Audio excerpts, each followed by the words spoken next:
எல்லோருக்கும் வணக்கம். நான் தான் உங்கள் அசோக்.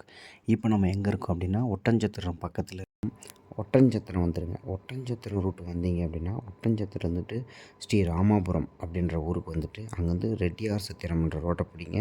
அங்கேருந்து 4 கிலோமீட்டரில் நம்ம பாதாள செம்பு முருகன் கோவில் இருக்கும். இல்லை நாங்கள் திண்டுக்கல்லேருந்து வரோம் அப்படின்னா, திண்டுக்கல்லுக்கு வந்துட்டு பள்ளிப்பட்டின்ற ரூட்டை பிடிங்க. பள்ளிப்பட்டியிலேருந்துட்டு ரெட்டியார் சத்திரம்ன்ற ரூட்டுக்கு வந்தீங்க அப்படின்னா அங்கேருந்து 3 கிலோமீட்டர். ரெட்டியார் சத்திரம் வந்துட்டிங்கன்னா அங்கேருந்து 3 கிலோமீட்டரில் பாதாள செம்பு முருகன் கோயிலை அடையலாம். நீங்கள் இது 2 வீலர் இல்லைன்னா காரில் வந்தால் ஈஸியாக இருக்கும்.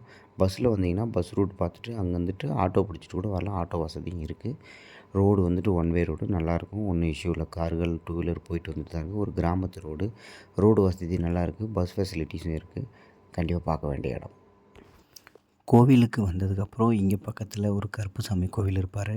அவர் கருப்புசாமியை வழிபட்டுட்டு அதுக்கப்புறம் நம்ம க்யூவில் நின்று அந்த பாதாள செம்பு முருகன் கோவிலுக்கு போகிற வழியாக அடையலாம். இங்கே முக்கியமாக குறிப்பு என்னன்னு பார்த்தீங்கன்னா, இந்த கோவிலுக்குள்ளே பேசவே கூடாது, சத்தம் வரக்கூடாது. ரொம்ப அமைதியான முறையில் மனசுக்குள்ளே தான் நம்ம கடவுளை பிரார்த்தனை பண்ணணும்னு சொல்லியிருக்காங்க. அதை கடைபிடிக்கிறாங்க. வழக்கமாக பார்த்திங்கன்னா வாரத்தில் 7 நாட்களும் பூஜை இருக்கும். மாலை 4 மணிக்கு நடை திறப்பாங்க. இரவு 9 மணிக்கு நடை க்ளோஸ் பண்ணுவாங்க.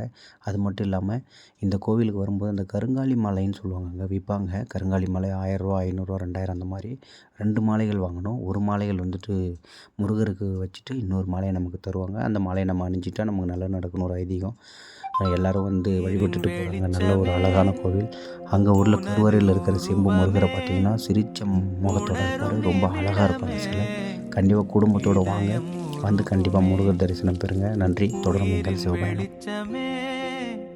உனது உருவமே உணரும் நிமிடமே இதயம் உருகு